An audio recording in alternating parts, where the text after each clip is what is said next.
So I'll go and just generally start, give you an explanation of what we're doing here. So I'm the founder of HackPack. My name is Justin Varlick, and HackPack we've created, in case you don't know, as a platform to help connect freelancers from the media professional industry with each other to collaborate, as well as with clients. And then we basically just manage all the back office stuff you don't want to do, such as accounting, legal, insurance, and things like that.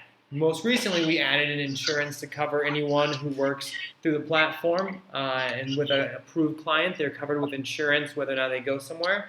And so we're having a more and more focus on safety. And so the first thing, obviously, is COVID safety.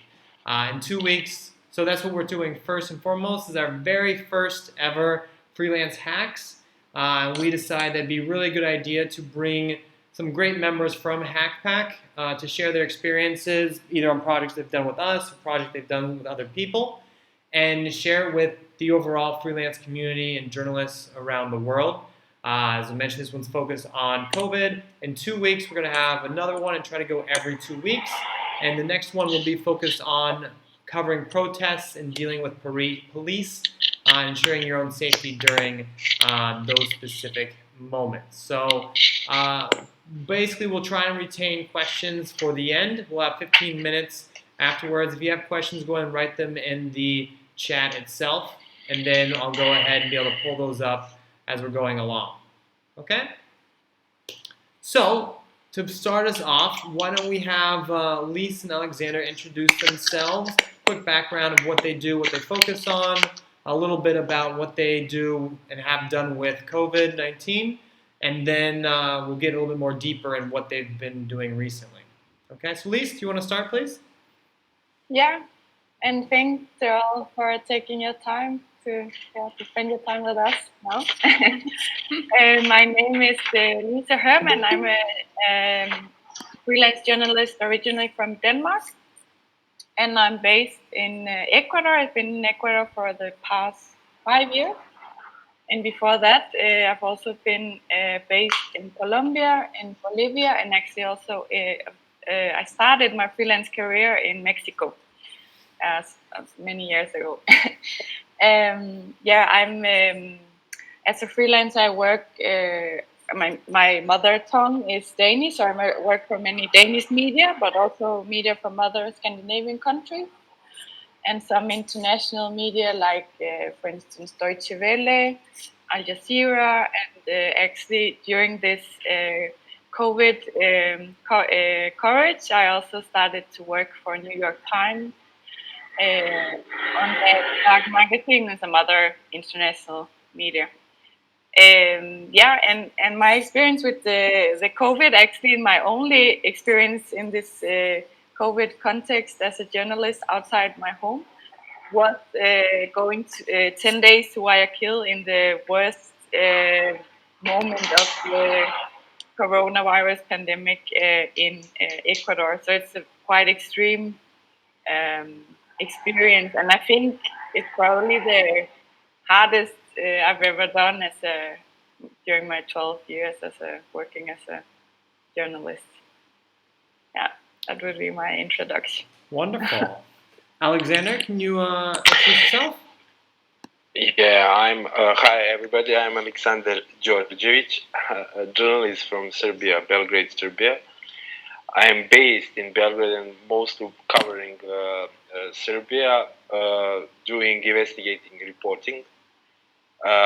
My side jobs are fixturing, so in last decades I was collaborating with journalists from Daily Telegraph, Wall Street journalists, Swedish media and French media. Most of the international Western media are here in Serbia.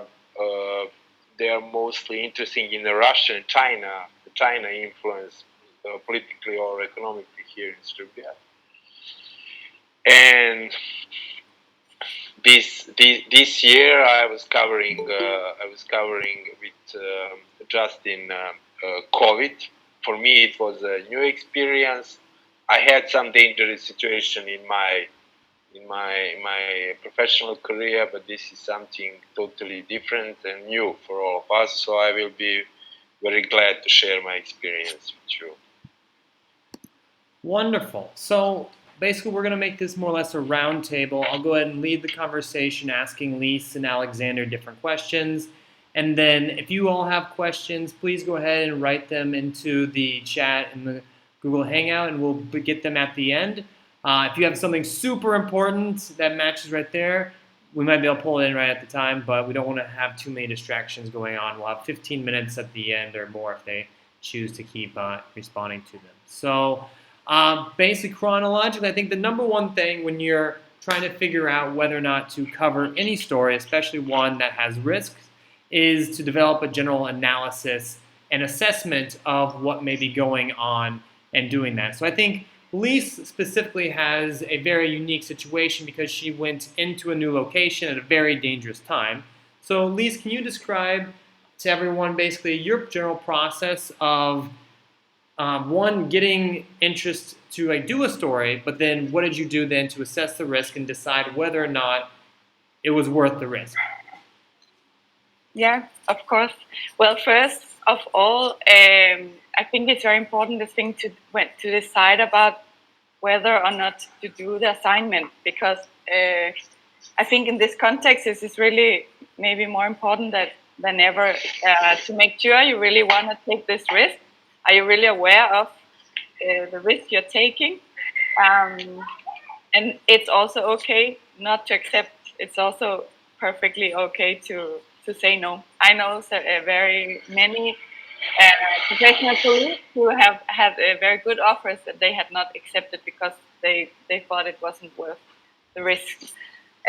So my own process, it was quite a struggle, the negotiation actually. I got the interest from the Danish Broadcasting Corporation, their best TV show. That's like, as a Danish journalist, it doesn't get much higher. And it was the first time, my first possibility for me to publish with them. So that was very exciting, of course. But actually, the whole negotiation wasn't so easy. So we were negotiating several days, which is quite a long time for such a newsy story, because I insisted in that this was something very dangerous and they needed to pay me a lot more than normal, because this is far from a normal situation. So actually, there was a situation where I hang up on their big international boss and said, if you want to pay me better, are you listening well? Because I don't, okay. So I said, if you don't want to pay for this, I don't want to take the risk, bye-bye. And it was a quite difficult thing to do for this, as I said, it's probably the best TV show in Denmark to publish with. But I thought, this is not, I mean, as a freelancer, I have to be treated well. So I ended up actually negotiating something like 3 times the normal rate. And also it was a hard decision, or not so easy to find a photographer who are willing to join me, someone I trust, someone I find responsible. But I also found one, Ivan Castaneda, a Mexican one who's living in Ecuador. And then it was also all about the whole preparation already. I mean, we're still at home, but the whole thing about, well, I live in Quito, so it's some 7 hours away from Guayaquil, where there was this, which was kind of the first COVID hotspot in Latin America. So there are no planes, and it was not permitted normal transportation. So luckily I have a car, but we needed a special permit to go there. And then there were also the analysis about where we're staying, where is it safe for us to stay. I didn't want to go to a normal hotel. I want to go to a hotel that have special, that are more really taking care of the whole safety, the cleaning, somewhere where I can have all my meals at the hotel, because it would be more risks if I would have to find the food elsewhere. So all these things trying to figure out, and there are actually several hotels at this moment in Guayaquil that said, we don't accept reporters, sorry, and then just hang up on us. So there are a lot of things that in a normal reporting situation, that's just piece of cake. But it was quite difficult for this whole COVID situation. There was also another thing that was that made the decision a bit harder, and it was that while we were taking this decision about going or not, I got the news about that there had already died 4 journalists with COVID in Guayaquil. So it was also this thing about, are you really sure you want to do this? This is a good opportunity. You feel like you should be there as a journalist.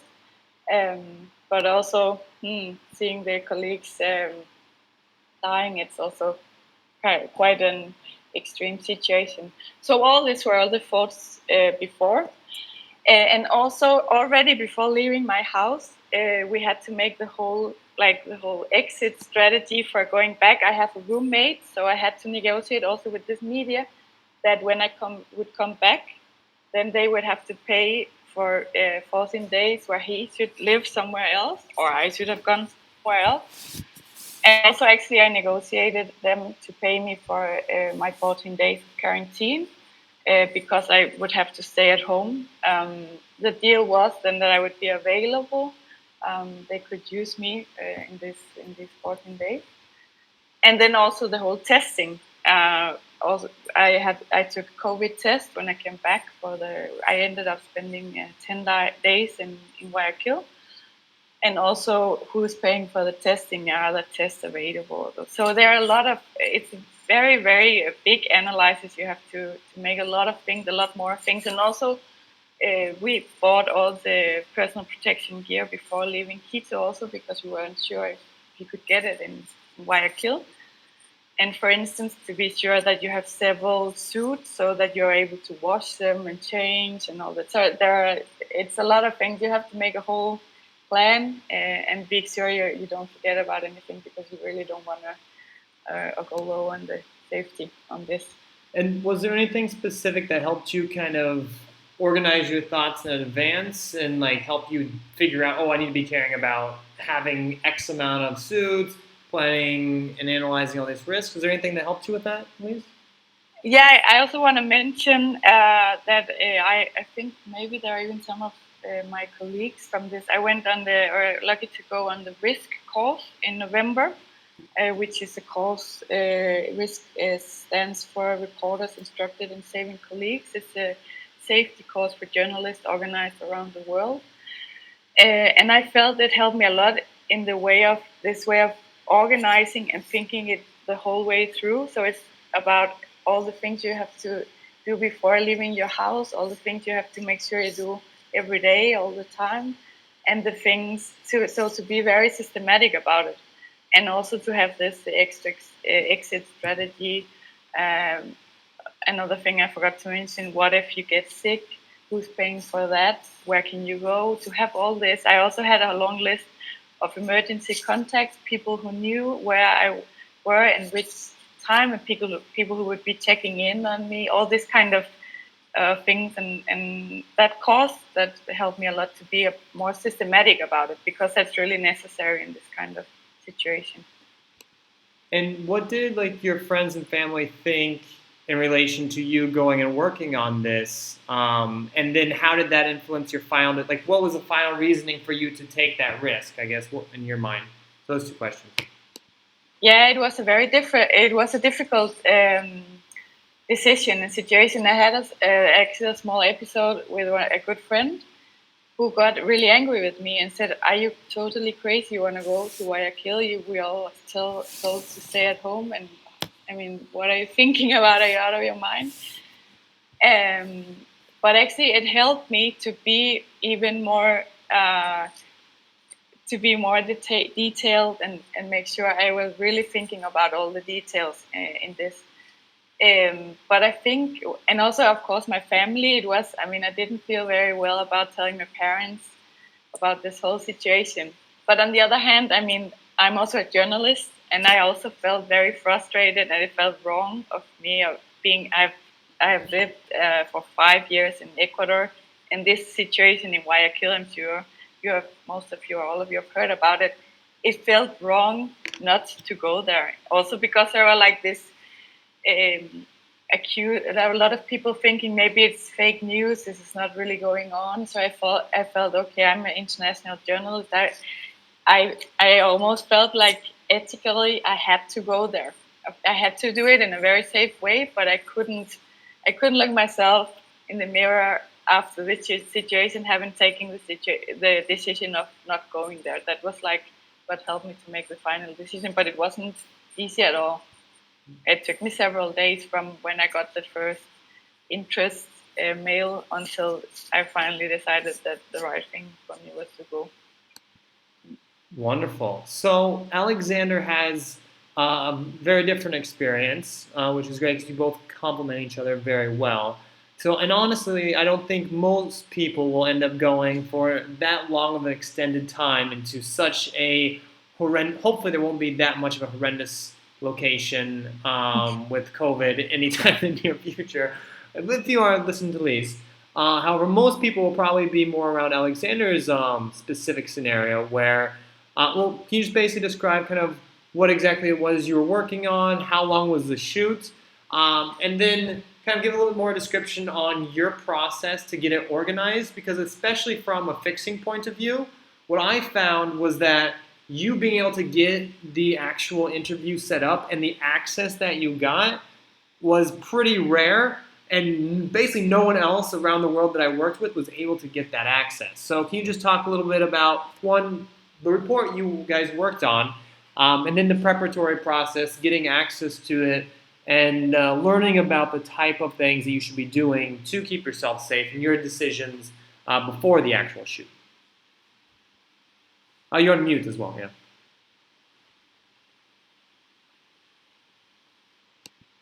So, our main topic and goal was to do the story about the people dealing with COVID every day, specifically medical staff, doctors and nurses.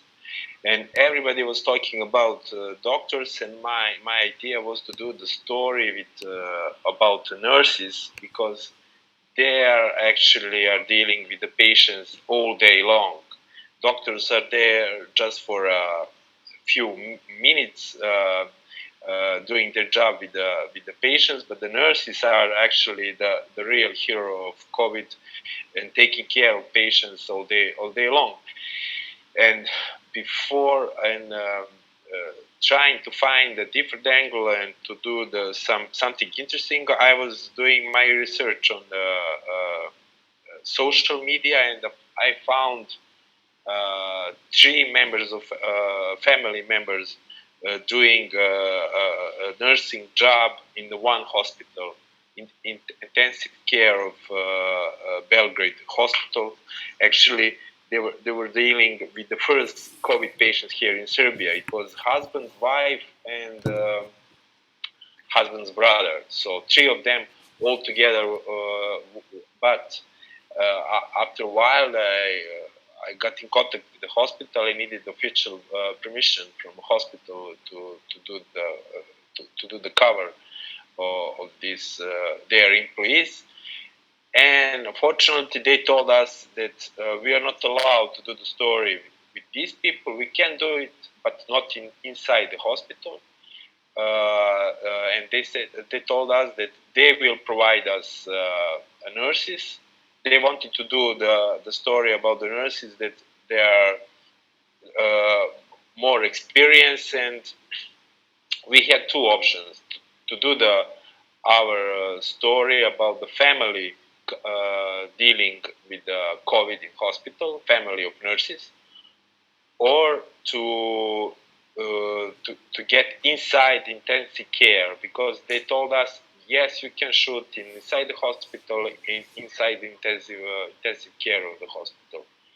So Justin and I, we had our thoughts, and finally we decided that, as Justin said, it's maybe better to do the footage and the shooting inside the hospital, because it's very rare. And I think for the audience, it's much better to see the real picture from intensive care and how it's actually how these people are dealing with the COVID and how it looks for the patients. So before I got to the hospital, it was all day shooting. It was like 8 hours. We spent that day 8 hours in hospital. I really didn't thinking about the safety. Maybe I was stupid. I don't know. But I got after I was speaking with the director of the hospital and with the nurses. They told me that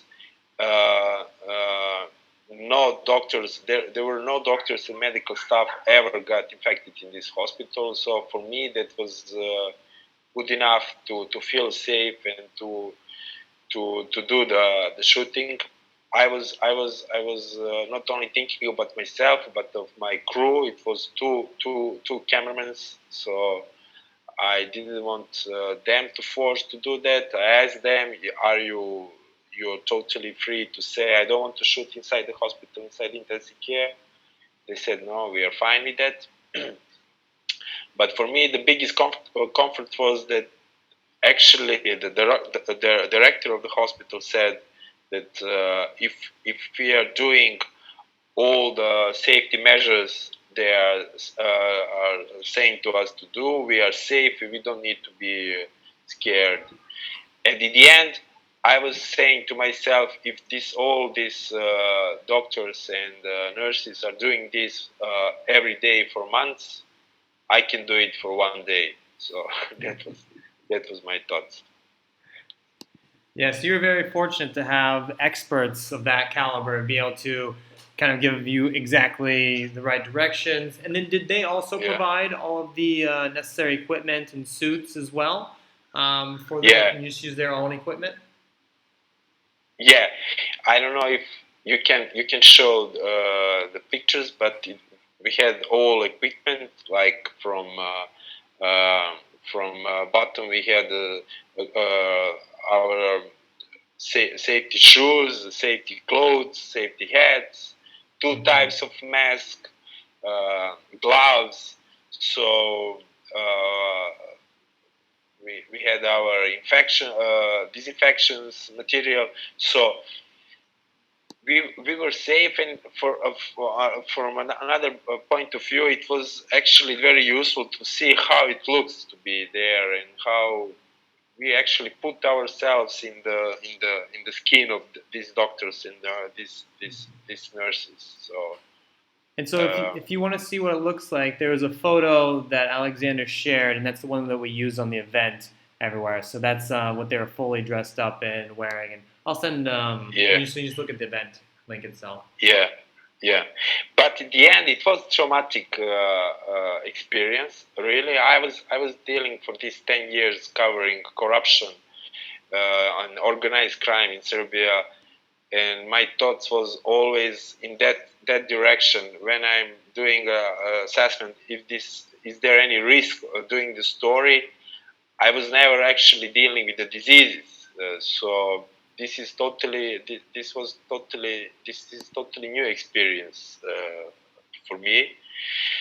But for me personally, the biggest trauma I got after this story is actually seeing these people in intensive care, and 90% of them actually didn't survive. It was a room full of dying people. You know, you're seeing 20 people in front of you, and you know that 90% of these people in a few days will die. So I think actually in that moment for me, that was the most scary and traumatic experience.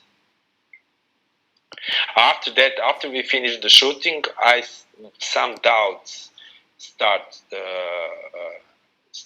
and some thoughts. I was starting to think.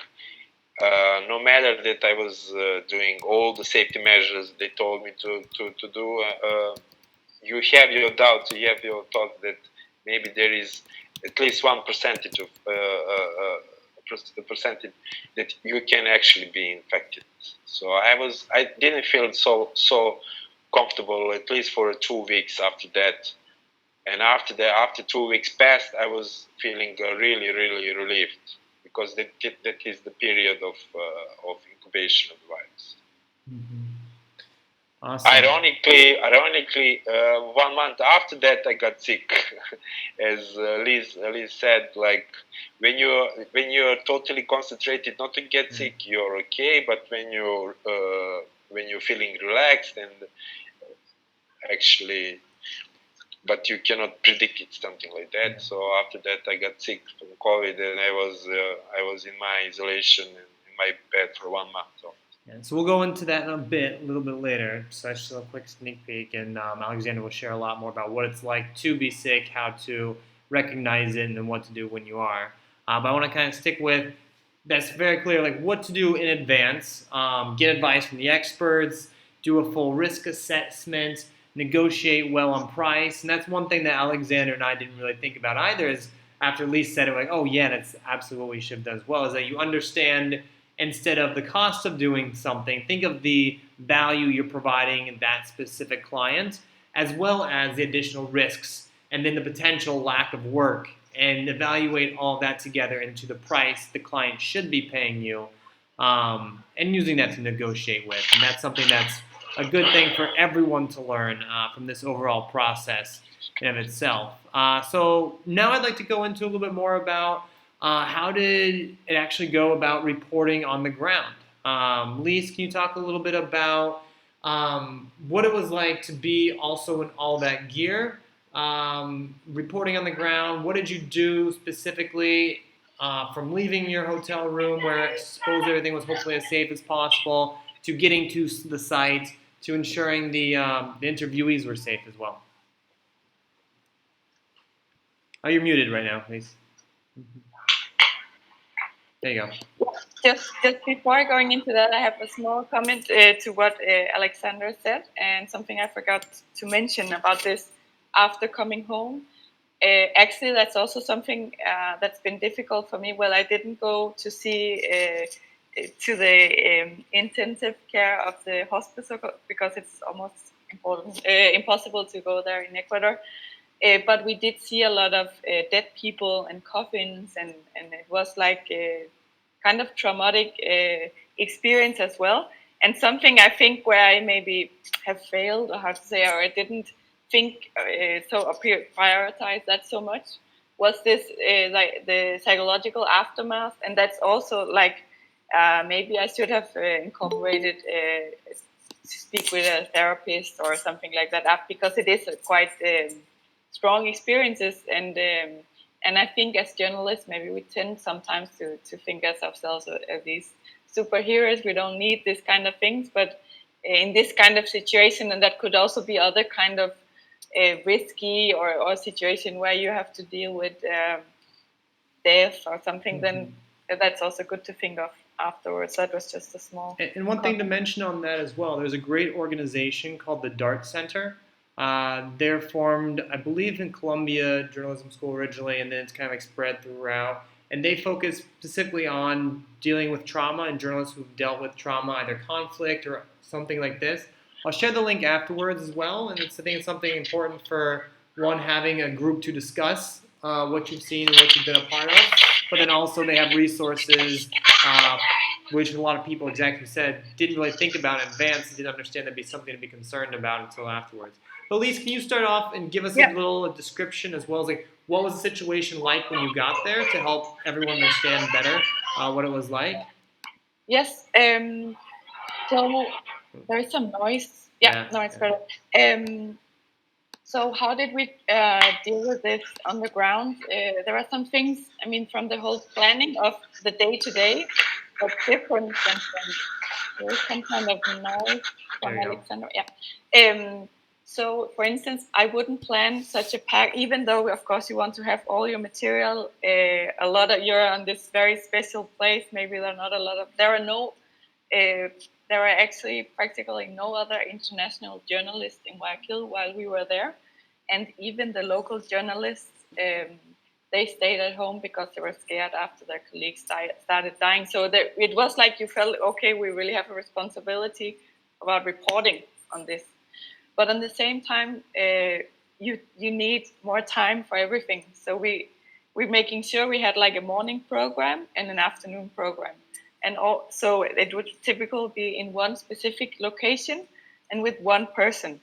So we would, that means you would have the same suit, and we will make the interviews. We would try to always make them outside to minimize the risk of being infected. Also, we did a lot of video, so we would also make sure we actually would have more distance than what you normally would have while recording.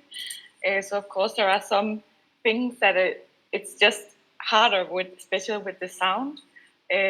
So actually I made sure before starting all this, I spoke to my editors and says we have to take care of my own safety and the people I interview. So there will be something with the sound, the quality just won't be as normal because the safety is more important.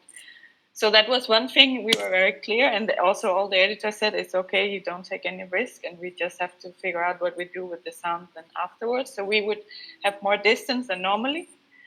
Also make sure that you don't, I mean, it's obvious, but obviously you won't also get close to the people when you say hi to them or goodbye. You would be very careful about that. Also not touching anything at their houses or where you would be. Don't stand touch a wall or anything. And we would wrap a special like plastic thing around the microphone, which we would change every time we would interview a new person. And then we'd also use disinfection on the gear, on the camera. And yeah, so we would have one location, let's say in the morning.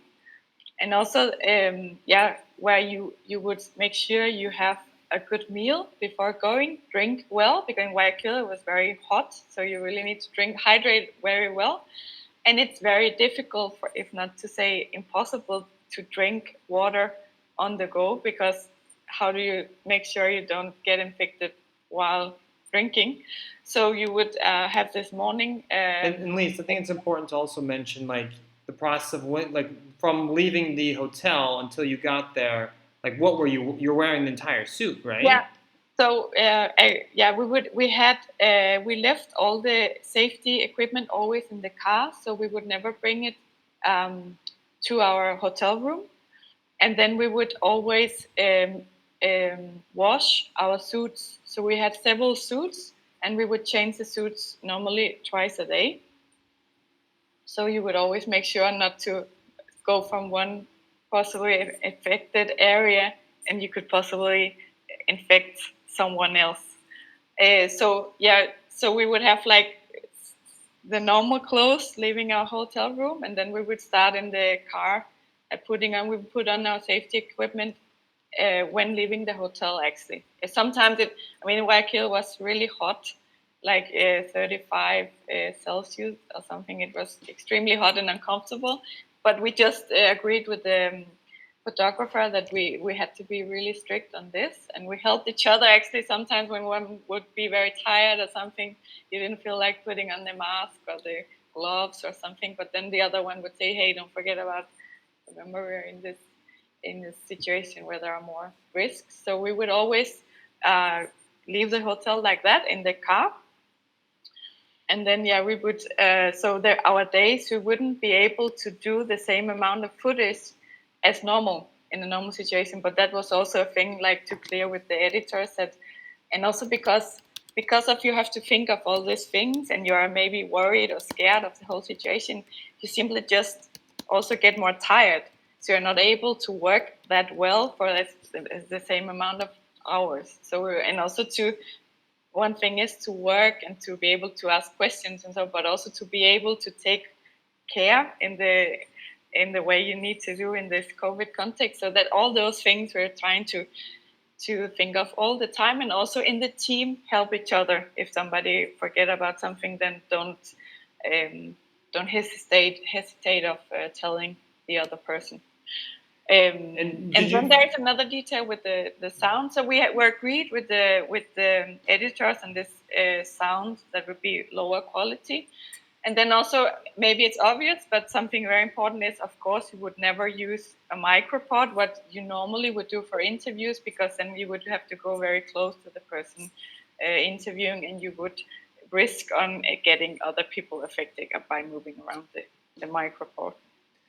And then we always ate all our meals at the hotel to make sure, because that's also another potential risk when you're where you could get infected in another place you eat. And so we could also arrive before eating. You would arrive to hotel, leave our stuff in the car, or get the suits washed, and then have a shower, and then afterwards we would eat. Yeah, so it was many things that you don't normally have to think about. And so walking around in those suits as well, when you're getting to interviews, did you have any social pressure or awkwardness of other people like looking at you in those suits? Because you're like walking throughout the day like in a crazy intensive suit, like it's a nuclear holocaust. Well, I mean, in one way, it was actually I also got some comments when we shared, because New York Times, they shared some photos of us like on their social media and so on. Some people would tell us, this is fake news. Journalists in Ecuador, they don't use this kind of suits. So of course it was awkward and uncomfortable. It was so hot in Guayaquil. But in the same time, the situation in Guayaquil was also just so extreme. I mean, when we arrived there were almost no normal people on the streets. People would only go there if they had some family member who had died. They would go to the cemetery, or there would be with coffins. So it was not like a normal city anyway.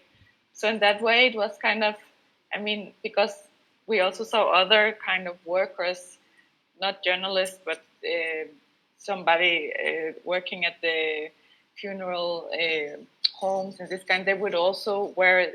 Some of them would also wear suits, and so it wasn't, in that way, it didn't feel strange, but of course it felt very strange to make this kind of very sensible interviews with people who had lost their loved ones, and then not even being able to say hi in a nice or kind way, or to have to hide behind all this mask. They couldn't even maybe recognize you, and so in that way I found it strange. It didn't feel like human or very nice, but it was necessary. I mean, there was just no other way.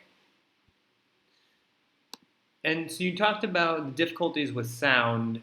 Were there any other tricks, I guess, like technical tricks you found either to improve your sound or make it easier to shoot the video while you had all the equipment on? Not really. I mean, that was kind of like a small technical issue we had with our material, I would say. The only thing is, I mean, I spent a little bit more time on the different locations. If, for instance, make sure there's no wind, or or you're not close to where there could be some other kind of noise. Make sure that the person you interview maybe speak louder. Otherwise I don't have. That was kind of for me like the very difficult technical issue, but I think it's also something that has. I mean, it's for a very good reason. Mm-hmm. And even the people watching the video or whatever you're producing, they will also accept that it, I mean, at least in the case where we're working. Great. Aleksandar, what about you? Did you guys have similar issues, like when all this equipment and protective suits, managing just technically all the equipment, doing the interviews and having some personal connection with the people you're interviewing or with the sound? And did you find anything useful that you want to share? You're muted as well. Can you take yourself off mute, Aleksandar? All the interviews I did, it was in, let's say, in the safety zone. So we didn't have any. We were speaking with medical staff in the rooms and in outside where we were actually safe. So we didn't have this issue unless when the cameramen came inside this intensive care, and all they have to do after this shooting in intensive care was to spray the equipment with disinfection material. So, but it was interesting because in my experience, so far this was this wasn't so typical reporting. It was more shooting for a documentary movie, because the guys were they have very big experience in the cameraman and the soundman experience doing the movies, and their equipment was like not TV reporting, but more like movie shooting. And we had, as I said, 8 hours in the hospital. Most of this was actually on doing the good video and video shooting. Of these 8 hours, we spent maybe 1 hour and 1 hour and a half just speaking with people and doing interviews. Most of the time, they were doing and preparing their equipment and cameramans and for a good video shooting. Also, we had some drone shooting, etc. It was more like a video. The story is more in this video and these pictures than in. We had some good quotes, but it was more. Maybe you can tell more about that. It was more in video. It is more in pictures than in. So we didn't speak with the patients for sure, and these patients that in this hospital actually are not capable to speak. As I said, they are all in these machines for breathing. So more or less that's it. Okay, thanks. And so, like I mentioned, there's very much the difference between being on site, talking to people who could potentially have it, versus having people and having a safe room and a professional setup, and just understand your specific location, who you can actually get advice from and who you can't. Yeah. After the shoot, we'll start with Lise. Did you have any general issues coming back, following up? Can you just talk about the process of leaving and getting back home and things and how you had to manage that process, especially as you had a flatmate? Yeah, just one thing I forgot to mention also was about because I went to Guayaquil with a camera person. So another thing I also thought a lot about, normally as a journalist, you want to see everything and get as close to see all the details and everything. But we helped each other to not forget when was it necessary that we both should take the risk, or when could it only be him, for instance, to film the dead body who had died with COVID.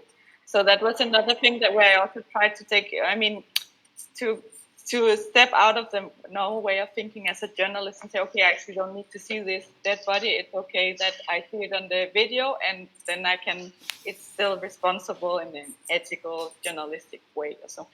Then about going home, another thing that was a bit difficult in this, how to say, professional ego way, maybe was when we were in Guayaquil.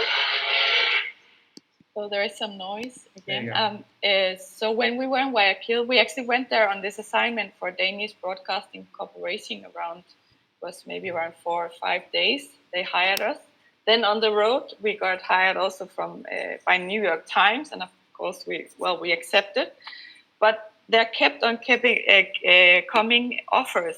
So it was a little bit difficult also for us to take the decision when to go home.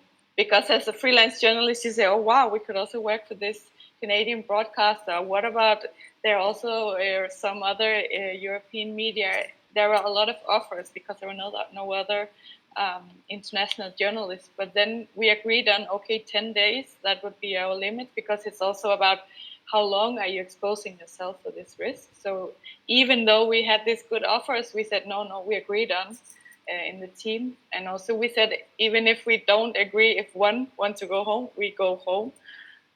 So we took this also a bit difficult decision. And then, as I mentioned in the beginning, I negotiated with this media, Danish Broadcasting Corporation, that they had to pay for my 14 days of quarantine.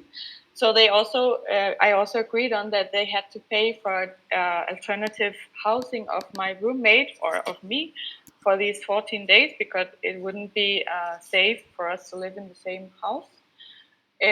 So that was one thing I had to kindly ask him, oh, please, can you go somewhere else for 2 weeks?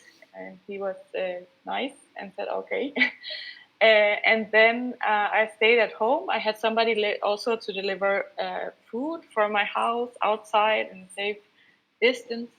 And then we organized testing. We waited 1 week after coming back from Guayaquil. We had the test. And then after testing, both testing negative, then we were back to normal again.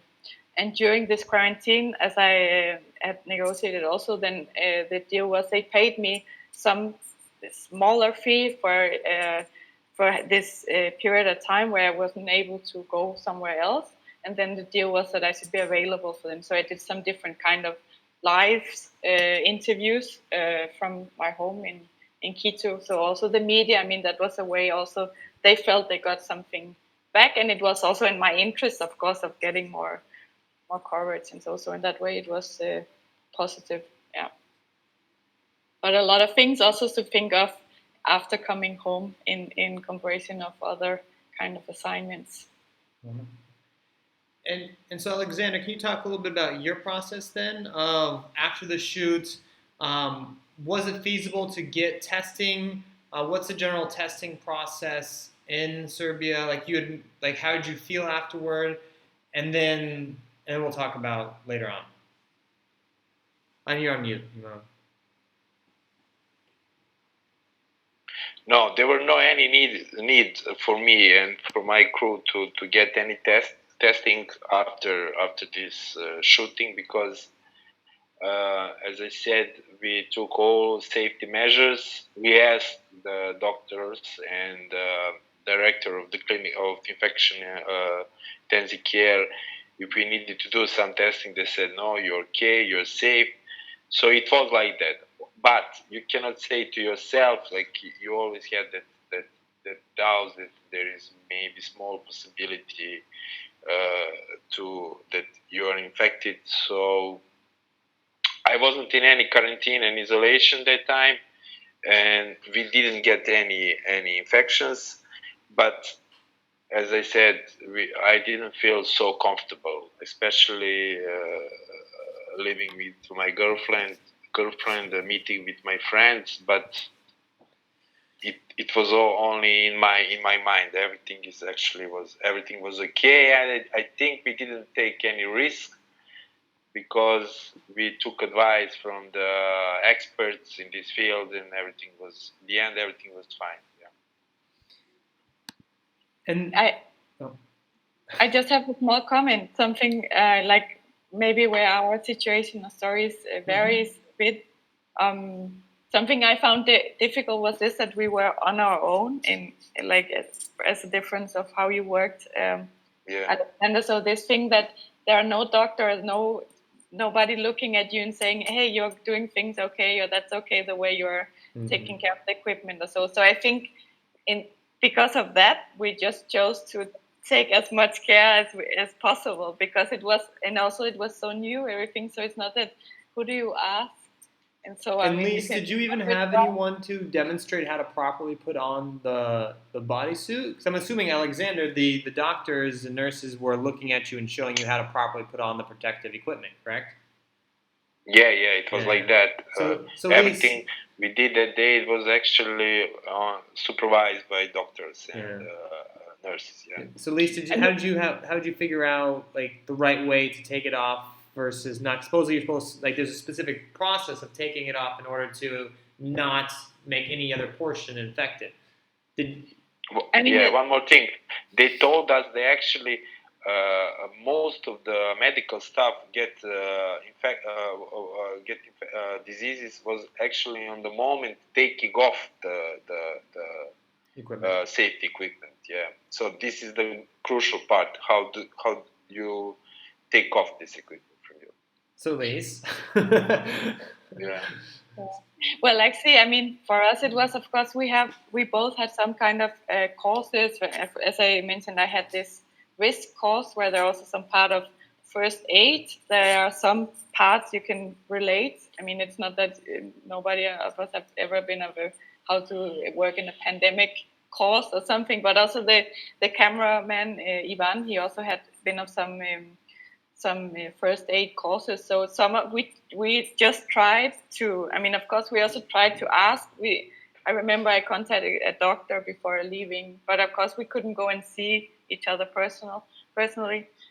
But try to contact the people I would have in my network, and then also just use our logic and help each other. So it was like, what would you take off first, and this thing about making sure where do you keep it, don't bring it to your room, when do you wash it, remember to throw it out, and all this. But I thought it was quite difficult and scary, and even, I mean, I was sure that somehow that we would have been infected, only until we got our negative result. I thought it's just too difficult, and that was of course also psychological, hard to have this thing waiting. And I think that's one of the really interesting things, based upon the discussions I've had with the two of them, is that there's so much concern while reporting of how to keep yourself safe, what to be doing, how to be doing it, where in reality, both ended up perfectly safe, whether or not they had a nurse looking over their shoulder or not, except for currently Aleksandar is recovering from getting COVID. And that's more due to real life walking around, spending time with friends, and just living. And so the moments when we're not being super careful and concerned, that's also something that's extremely important to be aware of, because I personally find journalists an essential part in a job or occupation. And if you're not, like Lise was saying, if you're not able to actually be reporting on the ground what's happening, no one's going to know. So Aleksandar, can you talk a little bit about how you think you got COVID and contracted it, and then what made you sure that you had it? My pneumonia and my pneumonia was one of the good signals that I have a COVID. Actually, we have here in Serbia we had the most stringent measures. So for days we were in lockdown. For 72 hours, for example, during the Easter, we wasn't allowed to go outside of our apartments at all for 3 days, almost in 3 nights. Not even to pharmacy or to shop to buy your bread and whatever for food. And at the end of the May, beginning of June, the government said our battle against COVID is ended. Now we can take a break until autumn. So people just started to live and to behave like everything is normal. But just after 1 month after that, the reality came back to us, and now we have a very big issue here in Belgrade, especially. Many people get infected and people are dying every day. So I spent the time with my friends one weekend. One of them was infected, but he wasn't aware of that. 10 of us was together. Of 10 of us, 9 got COVID. Only one guy was didn't get infected, but we said for him that he's Superman.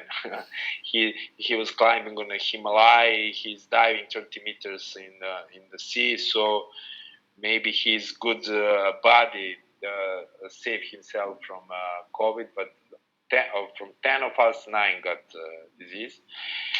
The first symptoms were very like any other flu. You got fever, you got temperature, but after a while, after 2-3 days, I noticed that I have problem with breathing.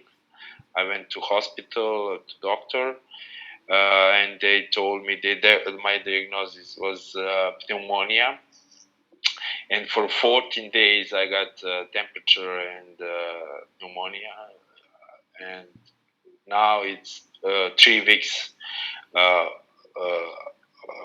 actually 10 days, how I'm out of isolation. I was in isolation almost 30 days, 28 days. 2 times I got a positive PCR test, and after third time I got my negative PCR.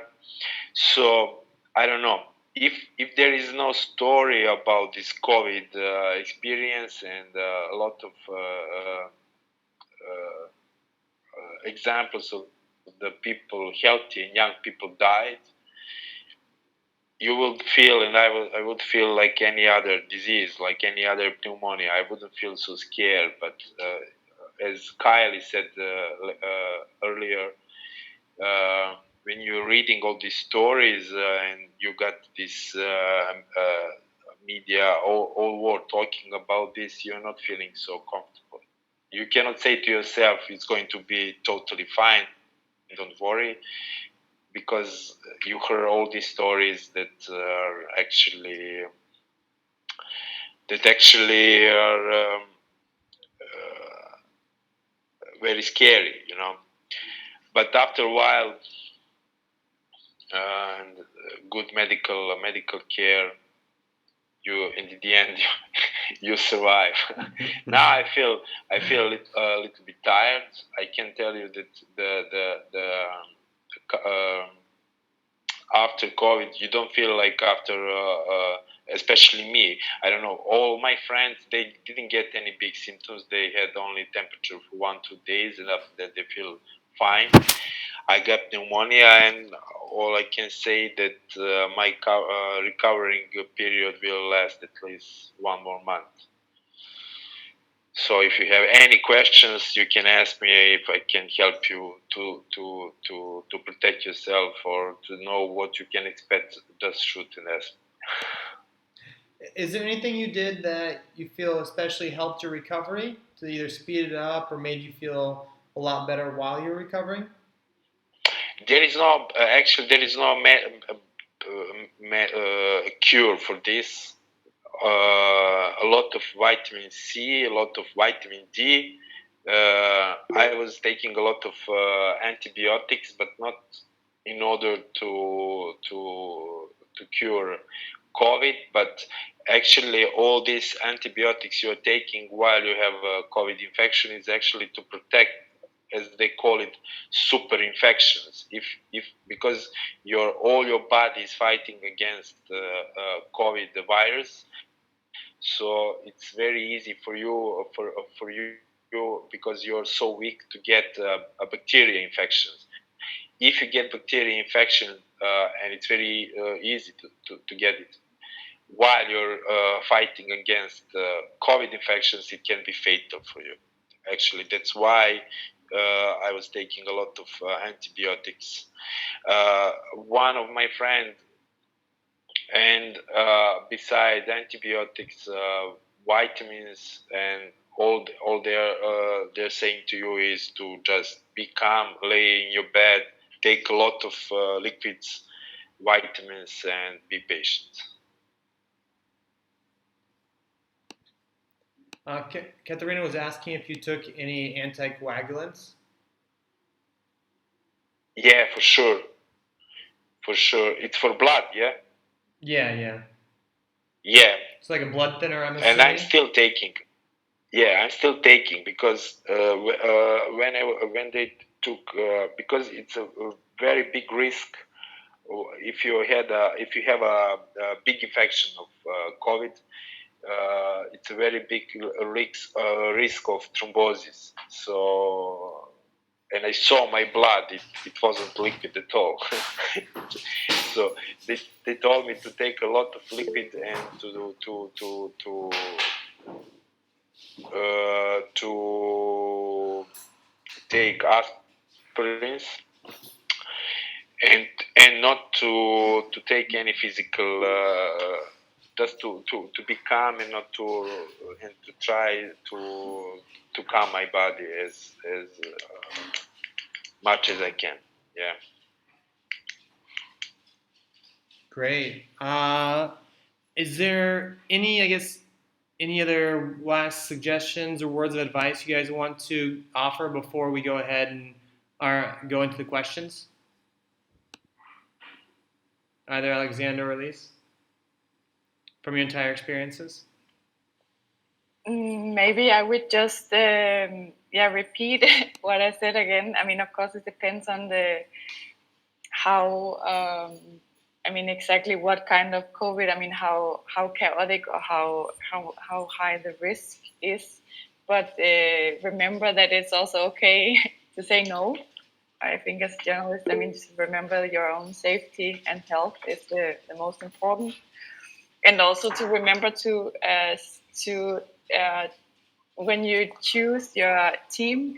I guess as a freelancers we have often different kind of colleagues, and so I think that's also really important that you go with someone where you share the same kind of safety measures, somebody you trust. And because if you can take very much care, but if you're together with somebody who's not doing so, then it doesn't really matter. So that would be my last advice, maybe. Yeah, I will agree with you. Richard Stafford, he used to work as a journalist in Reuters for 40 years, and once he told me there is no story worth of your life. So I think that's the first thing you should think about, how to be safe. Yeah. Mm-hmm. Wonderful. Okay, well, let's get into questions from everyone. Really appreciate you guys giving such good descriptions about the entire process. So a few, Katharina was asking in general about rates, so she could understand what 3 times the normal rates were. If you feel comfortable sharing that, Lise. Yes, of course. Just 1 second, because I would have to check it on. Okay.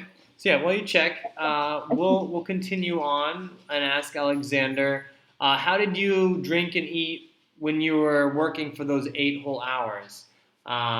Because you're having the suits on, or did you take the suits off in between? No, I didn't have a suit for all this time. The doctor and the medical staff are getting these suits only when they are getting in intensive care. When they are out of intensive care, they don't have these suits all the time. There is some part of the hospitals when they are wearing the suits for 8 hours, and I can tell you for their experience is very tough, especially these hot days. So they explained to me that they are not for 8 hours. Sometimes they're not going to toilet, because if you go to toilet, you have to do all this procedure again, taking a suit, and it's very complicated, and it lasts like 15 minutes just to do this. They are not eating and they're not drinking for this. Yeah, for 8 hours. They don't. Yeah, or they are making some short breaks. But after I saw some of them after 8 hour shift, when they are taking off these suits with no water, with no food, with no going to toilet. It's really, really, really, really tough stuff. Really, they look very exhausting, and tomorrow they're doing the same thing. So I can tell you, for their experience, spending so much hours in this suit is very tough. It's very, very hard. Lise, did you have any explanation how you did that? Did you just split it up where you had like a morning process in a shoot, and then stop, go back to the hotel, eat, take off your stuff, eat, then put on new stuff? Or what exactly did you do?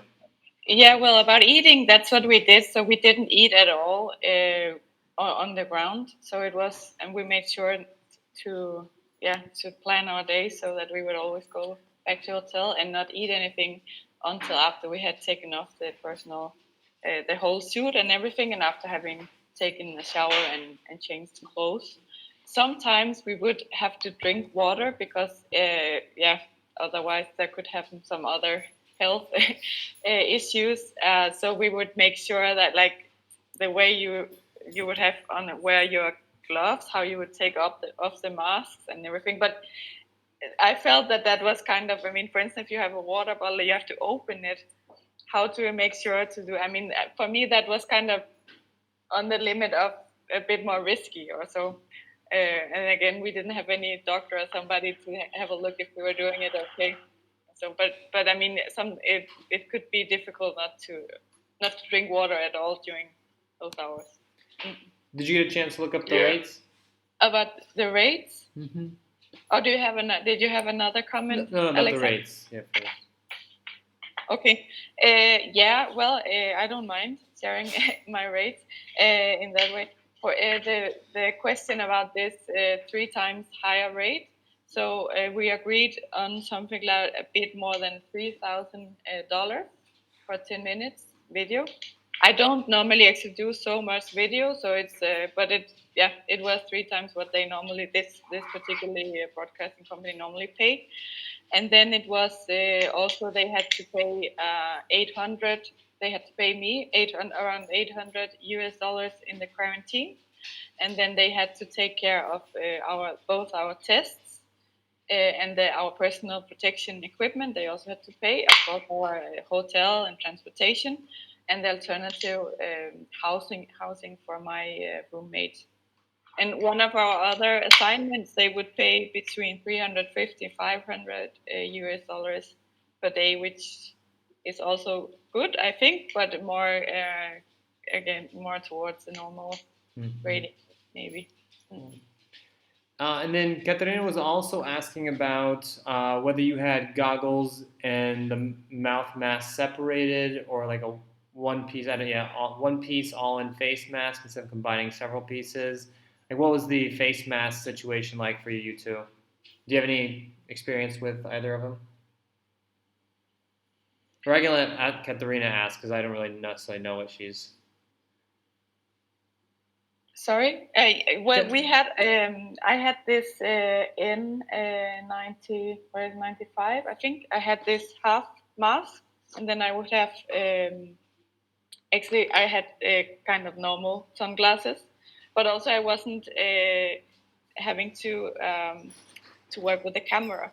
The cameraman, he would have like a whole face mask, this whole thing. I think he was quite happy about that one. And then he also had an alternative, like a smaller, like more normal size for doing some outside, less risky situation, because he said, as he told me, it was difficult to work all the time with full mask. And this hospital procedure is to have this 95 mask, glasses, and this visor. How do you call it? It's visor, yeah. Visor, big visor, glasses, and this mask. Face shield. Face shield is what's called. Face shield, yeah. Okay. Yeah, but then we would also have, like, in the suit, you would have something, so you would be protected. You have your hair and everything protected. So, yeah. Wonderful. Not really comfortable working like that. I didn't get this comment with marijuana. You shouldn't smoke marijuana when infected. Okay. Supposedly, yeah, after being infected, you shouldn't. Maybe it puts your immune system down as well, potentially. Yeah. Next question was, I guess more for Lise, is did you speak with the sources in advance to confirm that they would wear mask protection? Like, how did you organize them so that they would not get you sick? Well, that was also a thing. I mean, in Guayaquil at that time, and I guess that's the reality in many places in Latin America, many people, they wouldn't have access. There was one journalist, like a local reporter, who also became like part of one of our stories. So we provided like the full protective gear for her, because she was also would spend time together with us, and she would enter in the car with us. But the other people, it would be, I mean, we just made sure, like, remember to keep a distance, and so, but we couldn't even tell them, to wear special protection gear. That's the thing. I mean, you could, maybe we could have improved on that part. But for instance, then there's again the thing, if they don't have any gear at all, and then you come with everything, and it's, for instance, for video or something, that becomes some other, like, maybe more ethical, journalistic issues again to think about. And something to think about is essentially even bringing things for the interviewees to ensure they're safe. So we were organizing a shoot with a 90-year-old woman at their house, and the process was organizing and making sure that we brought disinfectant for them in case they didn't have it, potentially gloves as well for them, and that's when you could basically bring them a mask as well. For some shoots that we did, like in Africa, there was one that we did with a family, and basically as to show appreciation to the family for doing the interview with us, we had the publication pay for like a week's supply of disinfectant and face masks and stuff. So not exactly your favorite gift to receive for Christmas or something, but at least they were given something of value that they could be using, and as well as that we're also able to ensure that everyone's safe. We've done as much as we can to keep everyone safe in the process. So yeah. Katharina asks, how many suits did you have per day, Lise? We would normally have 2 because we would have like a morning interview package or location, and then an afternoon one. So we would have 2 per day. Yeah. So we made sure. I think we traveled with 5 or something, so we could all the time be washing at the hotel. That was another thing we also had to check before when we chose a hotel, and so a place where we could be sure to wash our clothes all the time. Like important details also. Do you all have any other questions you'd like to ask Lise or Aleksandar? Open it up a little bit.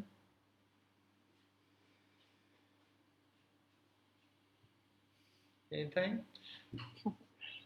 Well, that's wonderful. I mean, this has been a very good conversation. I appreciate. Here, let me actually get my video on as well too. I appreciate your time, from especially Lise and Aleksandar, for sharing your insights, how much you learned throughout the process, so everyone else can learn. As I mentioned, it's extremely important for us that we're able to help others learn about how to keep themselves safe, so you can keep telling the stories that matter. I think that journalists are essential occupation, so it's very important for you all to stay safe while you're reporting on big issues around the world, and health is one of the most important ways to do that. So it's great to learn from you both. If anyone ever wants to work with them, please reach out. They're both on HackPack, or otherwise you can just reach out and exchange contact details as well. This is the first of our series of Freelance Hacks, and we're planning on having one every 2 weeks on Tuesdays at 7 p.m. East Central European time, so it can get in as many places around the world, from India to the US. And next one is on August 11th. We'll be talking about covering protests and safety and security when doing that, especially in association with police, and 1, ensuring that you're not arrested, and 2, also keeping your content from being confiscated. So we'll be doing that. Look forward to it.